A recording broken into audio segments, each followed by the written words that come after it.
안녕하세요. 대형 멘토 신범철입니다. 오늘 알아볼 기업은 애경케미칼이고요. 애경케미칼에 대한 이슈, 그리고 현재 주가가 어떻게 흘러가고 있는지 한번 같이 살펴보도록 하겠습니다. 일단 영상이 앞서서 저희 대기업은 올해에도 여러분들 옆에서 항상 서포트할 예정이기 때문에 저희 채널을 지속적으로 지켜봐 주시면 감사하겠습니다. 일단 애경케미칼의 수급부터 먼저 살펴보자면, 애경케미칼 같은 경우는 이제 연기금이 지속적으로 매수를 하다가 이제 며칠 동안 매도 물량을 냈고, 기관도 마찬가지로 매도 물량을 냈죠.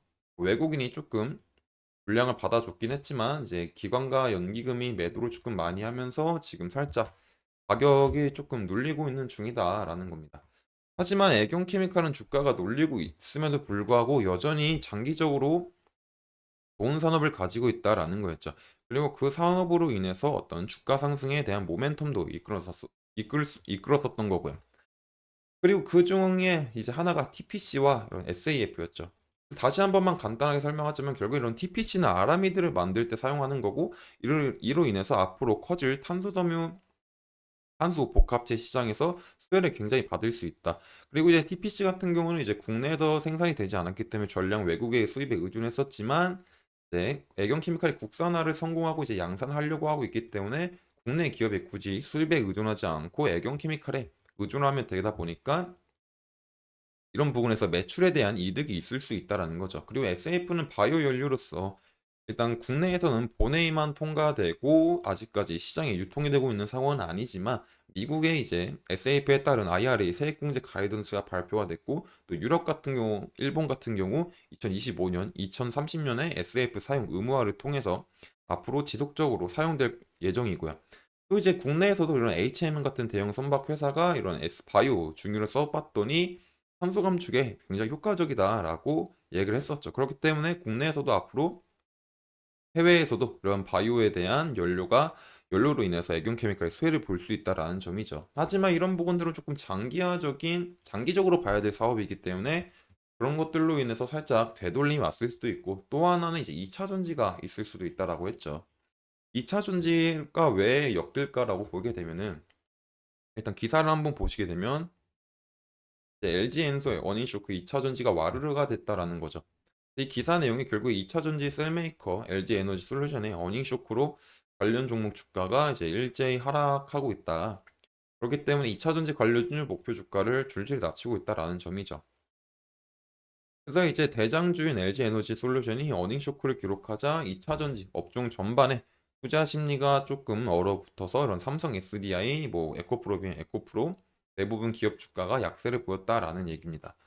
결국 이제 2차 전지가 약세를 보였던 거는 시장에서 고금리가 지속과 경기 둔화 우려에 따른 전방수의 부진으로 해서 올해 2차 전지 업종에 대한 기대치가 조금 낮아야 되지 않겠냐라는 거죠. 이런 전기차 재고 정상화까지도 최소 1개분기 이상이 소요가 되고, 이 과정에서 배터리 셀 소요가 감소가 불가피하다라는 거죠.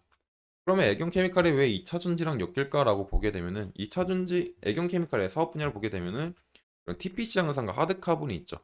이런 하드카본 같은 경우는 나트륨 이온 배터리에 연관되어 있습니다. 그리고 이 TPC 같은 경우는 전반적으로 만드는 게 아라미드지만, 이 아라미드를 통해서 전기차에도 쓰일 수 있기 때문에 역시 이런 TPC 양상도 이런 전기차 테마에 엮일 수가 있는 거죠. 일단 하드카본 같은 경우는, 일단 애경케미칼 같은 경우는 특히 이제 전기차 배터리 응급소재 사업을 하고 있고, 그거를 삼성 SDI랑 또 하고 있잖아요. 그렇기 때문에 만약에 이제 소재나 품질이나 양산만 가능해진다면 이제 투해를 볼 수 있는 상황이지만, 아직까지는 지금 양산이 되고 있는 상황이 아니고, 아까 전에 기사에 봤듯이 조금 수요가 둔화가 될 수도 있기 때문에 어떤 이런 2차 전지 쪽에서 기대치가 살짝 낮아졌던 것도 있다라는 거죠. 그리고 이런 하드카본 같은 경우는 이제 애경 케미칼이 이제 10년 넘게 생산해 온 거죠.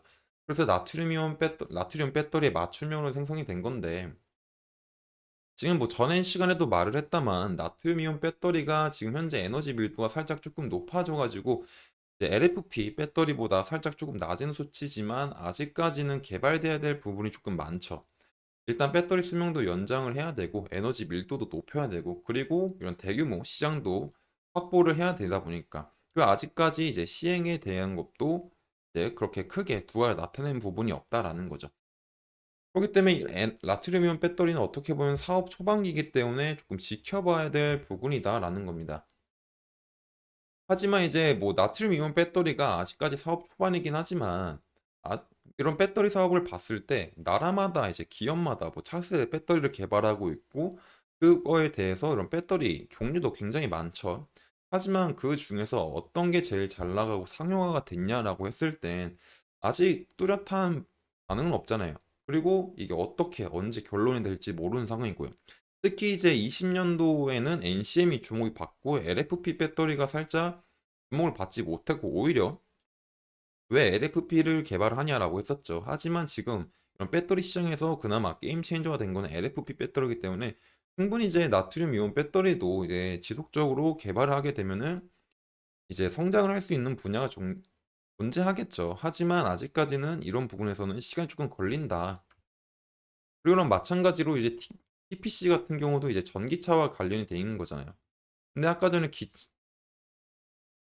아까 전에 기사에 보다시피 이런 고금리 지속, 경기 둔화, 전기차 재고 정상화로 인해서 아직까지는 이제 전기차에 대한 수요가 조금 둔화가 되고 있다라는 중이죠. 그렇기 때문에 이런 전기차의 수요가 둔화가 될 수 있기 때문에 전기차에 쓰일 수 있는 소재 분야도 같이 이제 기대감이 조금 떨어질 수도 있는 거고, 그리고 특히 이런 TPC 같은 경우는 양산을 하고 있지만 아직까지는 이제 전반적으로 산업적으로 생산하고 있는 건 아니기 때문에 이런 부분에서도 우리가 조금 생각을 해봐야 되지 않을까라고 생각합니다. 하지만 지금 당장은 조금 힘들 수는 있어도 충분히 이런 부분에서 애경 케미칼의 두각을 나타낼 수 있기 때문에 꾸준히 지켜봐야 되겠죠. 그때 앞으로 애경 케미칼에 대해서 이런 나트륨 이온 배터리가 어떻게 현재 시행이 되고 있느냐 이런 것도 한번 살펴봐야 되고, 애경 케미칼이 이런 TPC를 통해서 어떤 기업과 연관이 되어 있고 어떤 기업이 이렇게 아라미드 사업을 하지, 그러면 어떤 기업과 애경 케미칼이 관계를 맺을 수 있을까, 이런 부분에 대해서 한번 우리가 시나리오를 생각해 봐야 되겠죠. 그리고 우리는 같이 이런 것들을 알아봐야 되겠죠. 그렇기 때문에 이런 부분들을 지속적으로 체크해야 될 것 같고요. 그래서 일단 뭐 다시 정리하자면 이제 충분히 미래를 생각하면은 애경 케미칼은 이제 성장할 수 있는 산업을 가지고 있다라는 점이죠. 하지만 이제 지금 조금 주가가 눌리고 있으니까 어떻게 이제 생각해 볼 수 있을까를 차트를 한번 살펴보면은 이제 지속적으로 상승하면서 이제 60평선이 조금 완만하게 상승하고 있었지만은 이게 급격하게 하락이 나와주면서 약간 이제 완만해졌죠. 이 과정에서 지지 부분이라고 할 수 있는 거는 이제 60평선 부분이겠죠. 13,000원, 60평선 부분이랑 13,000원 부분이 있겠죠. 그렇기 때문에 이제 이런 부분들은 봤을 때 이제 이거 너무 과거 데이터네요. 그렇기 때문에 일단 13,000원 부분 일단 조금 잘 지키는지 확인을 해봐야 되지 않을까라고 생각을 합니다. 그렇기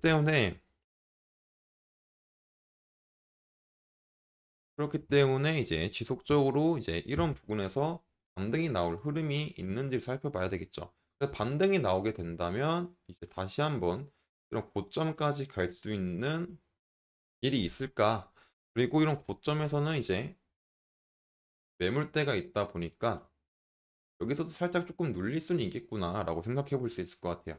하지만 다시 이렇게 상승이 왔을 때는 이제 기존의 15,000원 부근들 혹은 14,500원 부근들 이런 부분들을 잘 지켜준다면 다시 한번 이제 뚫을 수도 다시 한번 상승할 수 있는 흐름이 나올 수도 있지 않을까 생각해 볼 수 있고, 반대로 이제 하락 부분 같은 경우는 이제 13,000원 부분이겠죠. 13,000원 부분이자 60평선 부분을 뚫고 내려가게 된다면 일단 1차적으로는 다시 이런 13,000원 안으로 들어올 의지가 있는지 확인해 봐야 될 것 같고, 만약에 이렇게 빠지게 된다면 그 후에 시나리오에 대해서는 추후에 조금 생각을 해 봐야 되겠죠.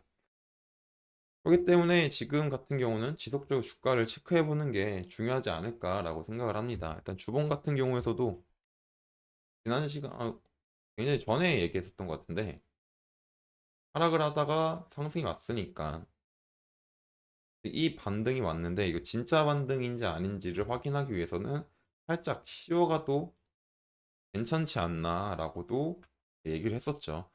그렇기 때문에 지금 당장은 조금 상황을 지켜보자가 맞는 것 같습니다. 13,000원 부근을 잘 지켜주는지.